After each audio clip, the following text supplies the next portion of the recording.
Primetime local news, serving the Lakeland and Midwest regions.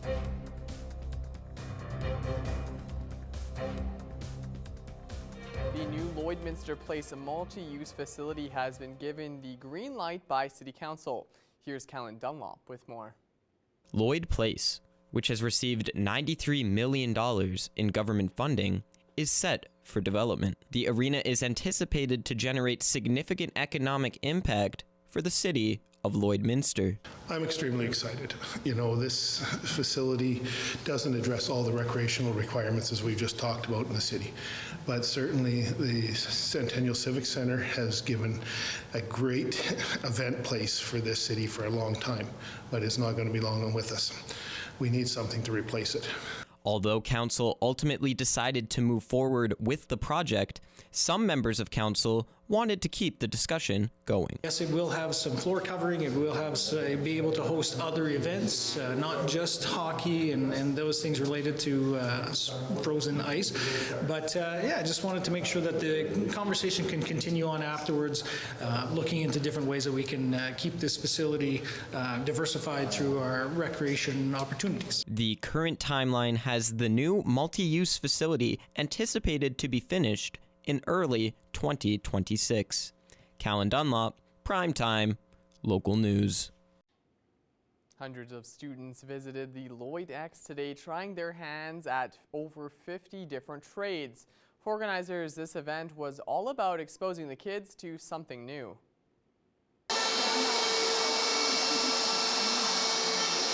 Over 1,500 students from schools across the region, including Meadow Lake, Neilburg, and as far away as Coronation, made their way down to the Lloyd X for the 11th annual Try a Trade show. This way they have a hands-on experience. They come out, they can test out some plumbing, they can test out mechanical, they can run equipment, try hairstyling. There's 51 exhibitors here today from 7 designated trades. Nearby trade schools took part in the show. Students from the Lakeland College hairstyling and barber program showed off their skills. For them, it's important for their work to be seen as a trade. There's a lot of braiding and curling and straightening, so we get to show our skills off that way. Just to teach people and show everyone our skills, and that we're not just pretty hairstylists. We can do some good things. Organizers say it's important to give kids this hands-on experience with the trades, as they may find a new passion and possible career path. We always bring an excavator for the kids to try out, so we love that. They've got a little bit of an obstacle course in the back, picking up a basketball off of a pylon, spinning it, and dumping it into a bucket. There are some simulations here as well for equipment, which is really great to see. Response to intervention is a method of teaching for the Lloydminster Catholic School Division. This helps students learn how to keep a healthy environment in the classroom, and Step 1 involves a Behavior Matters program. Our Shelby Clark has more in this week's edition of Beyond the Classroom. Students have a fun experience by creating Behavior Matters videos as an introduction to the program. So teachers do lots with their students throughout the year walking around. I'll use an example. How is it that we go in a hallway? So when you only have 20 kids progressing in a hallway, it doesn't matter. But when you have 400 moving, how does the hallway work? So the videos kind of highlight those easy parts of what does it look like when we're really crowded and we move these ways. Holy Rosary students participated in this video to highlight certain pieces that affect high school kids, like driving and showing safe ways to park. With this method, it shows students the importance of behavior through a creative approach. By letting people know what your expectations are, we reduce the social anxiety of being in certain situations. So when people know the expectations, they can understand how it works and how it flows. All of a sudden there's a predictability to it, and we're not asking a lot of questions like what's going to happen, how is this going to work. It reduces anxiety, and a big part of our interventions is dealing with social emotional learning. Production for these videos involved lots of role-playing from the students and even their Rocky the Raider mascot. Wake up, alarm goes off, yeah. Good stretch. And you're gonna grab the phone. Well, it's a great experience for us that are helping making this video with NAR Studios because, well, it helps us like learn how like more professional videos are made.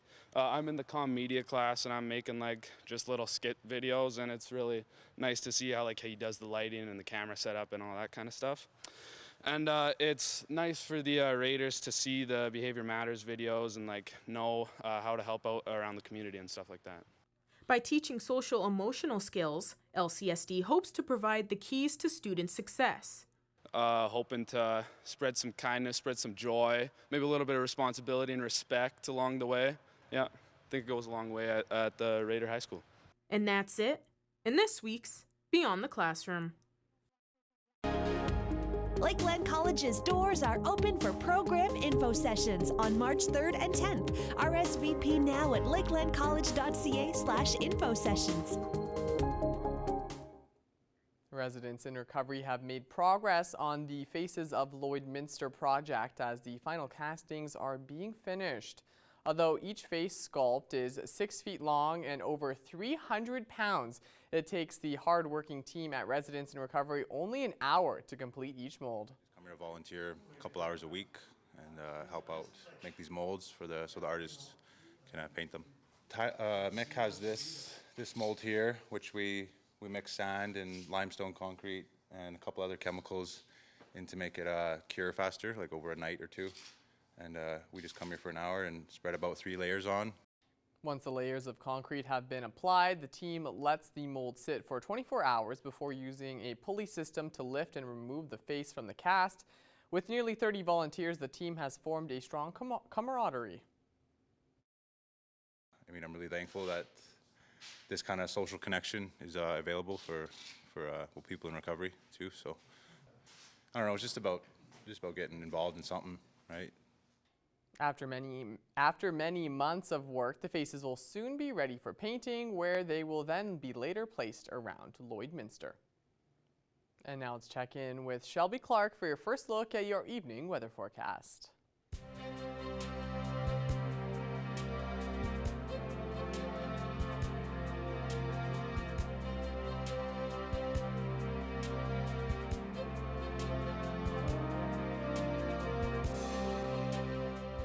Thank you so much, Mr. Jace Mackey. Yes, now taking a first look at your weather forecast here for our Wednesday here in the border city. We are seeing those double digits, so that's very nice to see, just sitting at that 12-degree mark. And we are still seeing some strong winds. We were even seeing some stronger winds earlier on this morning as we kind of went through mid-afternoon. But as we go a bit more into the evening, we start to slightly ease up outside. So just please make sure you are still wearing a nice light jacket to keep yourself warm. But we have been seeing a lot more sun peeking behind those clouds throughout the day, so that definitely helped warm things up, and we are slowly seeing some warmer temperatures as we go through our weekend into next week. Switching over to temperatures across the region for Alberta and Saskatchewan, we are seeing some warmer conditions on the Alberta side for sure compared to yesterday, as we all are just seeing around those double digits, even getting closer to around 15 degrees. Most spots are matching with us here in the border city. Most are just sitting around that 12 to 13 degree mark, and then we have some of their slightly warmer. We have 14 over in Vegreville, and then we have 15 down in Wainwright. That's seeing the nicest temperature there, and then up in Lac La Biche, slightly cooler, but still seeing those double digits, just hitting that 10-degree mark. Switching over to our Saskatchewan side, they are kind of matching with us with those conditions on our Alberta side, except for up in Isle Cross, as they are looking slightly cooler, just at that single digit with 8 degrees, and then we start to warm up from there. We are seeing some of those 10s for Green Lake and Meadow Lake, and then most are just sitting around that 12 to 13 degree mark, and we go a bit lower to these areas here with Maidstone, Macklin, and North Battleford, and they are seeing slightly warmer conditions there between 13 and 14. North Battleford will be going down to that low of that 2-degree mark, so they will be seeing that plus temperature make its way back for their evening low, so they will be seeing a nicer temperature than last night, although for tonight they will be expecting some showers later on in the evening once again. And then for their Thursday, they will be looking at that 12 degrees for their daytime high, but they will be seeing a little bit more gloomier conditions, so it will be kind of slightly chillier for North Battleford tomorrow. Cold Lake tonight will be going down to that low of 2-degree mark now. As we can see, it just switched over right as I hit the slide. They are going down to that plus temperature for their evening low temperature as well, so they won't be seeing as cool as what they were seeing last night. Although for tonight, they are expecting a brief shower or two later on in the evening and throughout the night. So we are going to be seeing some wet conditions throughout the evening. And then for their Thursday, Cold Lake is expecting to hit those double digits once again at 11 degrees, although they will be expecting some showers in the afternoon. So they are expecting some of those conditions to continue on through the day for their Thursday. And for us here in the border city, we will be going down to that low of 2-degree mark too. So that seems to be the most common temperature that we are going to be expecting in these surrounding areas as well as here in the border city for tonight. Although we are expecting some showers as well, mostly early on in the evening for tonight. But we are probably going to see that light rainfall continue on through the evening. And then we are expecting that to continue into our Thursday for tomorrow and expecting a gloomier day, unfortunately. So make sure you got your umbrellas ready because we are going to be getting some wet conditions. And ending off with a look at your 3-day forecast, we will be looking at that for our Thursday, but don't worry, right as we hit Friday, we're going to be expecting a beautiful day at 18 degrees, and that will continue on through our weekend. That's all I have for now. For our first look at your weather forecast.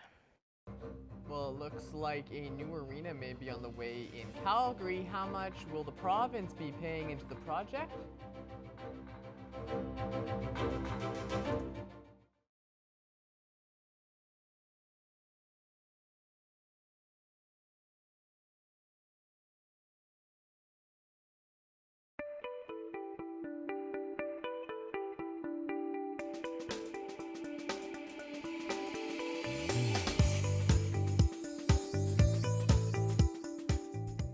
Stephanie Dobson is with us again this week. Stephanie's a lawyer and mediator in Lloydminster with Hankin Divorce Law and Mediation.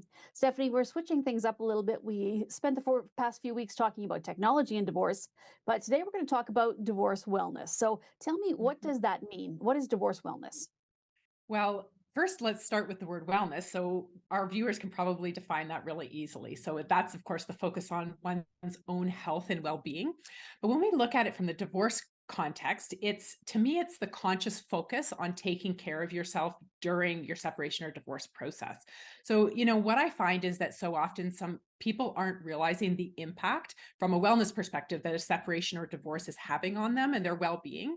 And, given that there's so many other stressors, sometimes we forget to bring that importance back on focusing on ourselves. So we start to, see unhealthy habits, like excessive drinking or smoking or eating, or, even people stop their fitness routines. So focusing on divorce wellness allows us to just consciously reverse that back and kind of reverse some of those trends that might be popping up. There is obviously a lot of stress involved with divorce and separation, Stephanie. So why is divorce wellness then so important? Well, arguably, divorce can be one of the most stressful times in a person's life. So that comes with a very important awareness on that counterbalancing on the focus on wellness. So, stresses from a divorce, like having to try to juggle being on with kids 100% of the time, sometimes if the other parent isn't around, at least even for the time being, organizing life, or even moving residences. And if you haven't worked, you're outside of the home, or you've only worked part-time, maybe you're going to be increasing your hours, or even managing friendships and family relationships that are changing. So it can be very overwhelming. I always say that the more healthy you are on the inside, the better you'll be able to parent, or even the better co-parenting relationship with the other parent that you'll have, remaining productive at work, thinking logically. When, as lawyers and mediators, we're trying to help you think logically about some of your options for sustainable decisions moving forward. And it's great if we can help you to stay in your logical brain. Now, if people are wanting to focus on divorce wellness, what are some of the things that they can do? Well, I really think of this as a bit of a two-step process. So the first part is self-assessment, and then the second part is let's try to find some solutions. So I always encourage my clients the first thing that you can do is, by starting with that self-assessment, is you can kind of get out your piece of paper, your note in your phone, and you can start by analyzing what are the things that are causing you stress, or even trying to analyze how much sleep you get at night. Do you feel it's enough? Do you need to get more? Or even looking at your support system. So who do you have that's in your surrounding? So are those supportive people, or are those toxic people? You can look at bad habits that you would say have crept up, or even, you're smoking, for example, maybe it's increased, we can try to decrease that. So, and even looking at your exercise regime. So first is the self-assessment. Then once you've done that self-assessment, you can identify perhaps what you want to improve on. So what is going to reduce that stress? What improvements can you make even to your daily routine, or what kind of things do you want to cut out? Or could you use someone to talk with, right? So taking out those toxic people and bringing in those supportive people. We mentioned last week, Stephanie, about your e-learning portal, Up a Notch Learning. Are there some resources there that can help people with this? So inside of our portal, we absolutely have lots of stuff on divorce wellness. In fact, there's a whole for our portal, you can click on divorce wellness, and there's free resources. There's some of our affordable course content. So under the free resources, there's as part of our interview series, there's, for example, an interview with a personal trainer and habit transformation coach, an interview with a life coach, and even a healing coach. And those ideas, those videos can help you to figure out, what might wellness mean to you. Within our affordable course content, there's a couple things. So one is actually a module on divorce wellness itself. And the second one is, remember, I was talking a bit about the toxic versus supportive people. So I have a module called the Spectator Gallery, and that's to help people to figure out, who are the toxic and supportive people in their lives. All right, Stephanie. And if people are looking for that portal in particular, where can they find it? Sure. So the e-learning portal is called Up a Notch Learning, and that's at upanotchlearning.com. And then, of course, people can also go to our henkadivorce.ca website, and there's tons of resources on there as well. All right, Stephanie. Well, thank you so much for joining us, and we'll talk to you again next week. Yeah, thanks, Stacey.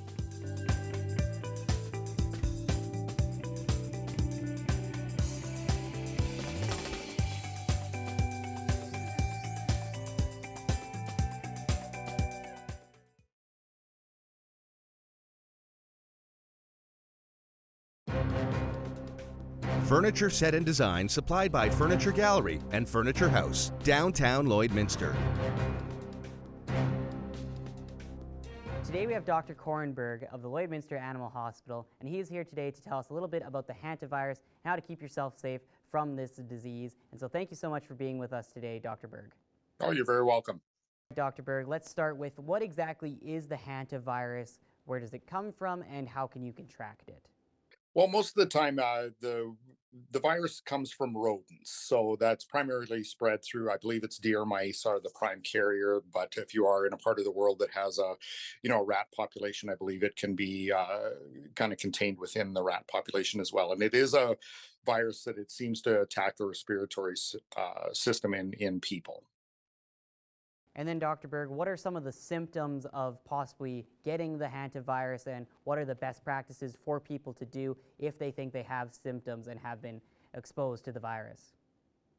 So any place that mice could be inhabiting where you are expecting to find, mouse feces, where they could be urinating, where there could be mouse saliva, all of those things that mice will excrete can be potential sources of a problem. And it's really a problem when those areas get disturbed, like if you're sweeping it up or causing a disturbance so that there's dust being raised into the air.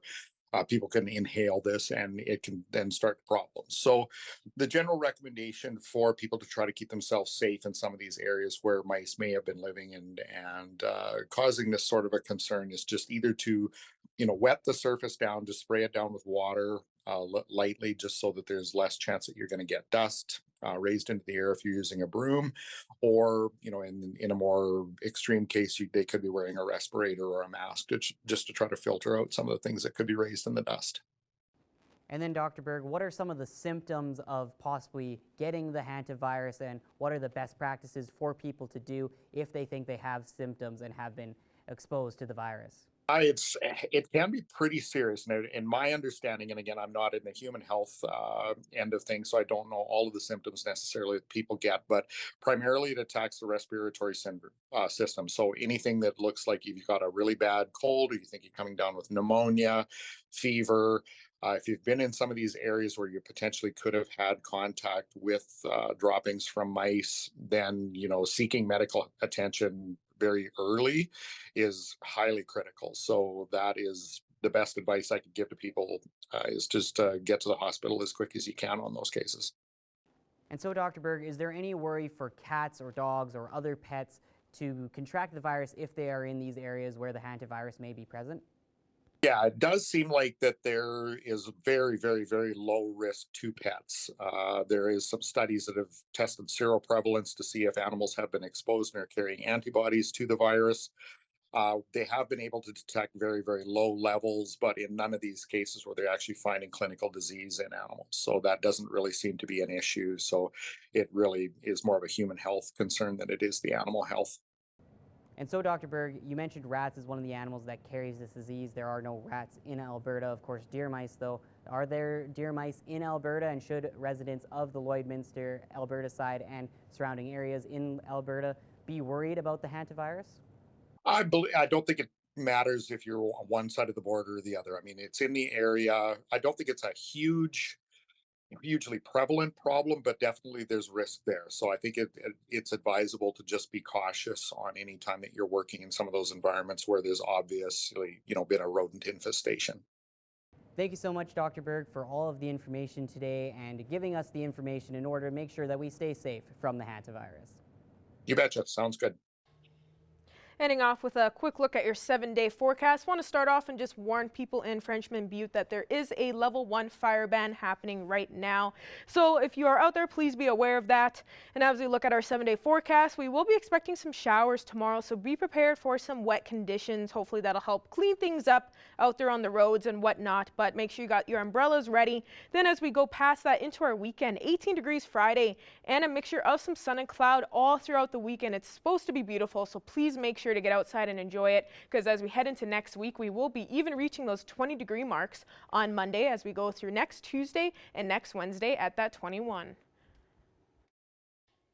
Thank you so much for that, Shelby. I got my umbrella locked and loaded. May even need it for the rest of the week to get some shade from that sun, but definitely love these warm conditions that are upcoming. Thanks for that. And thank you all for joining us for this edition of Primetime Local News. Have a great night, and we'll see you again tomorrow.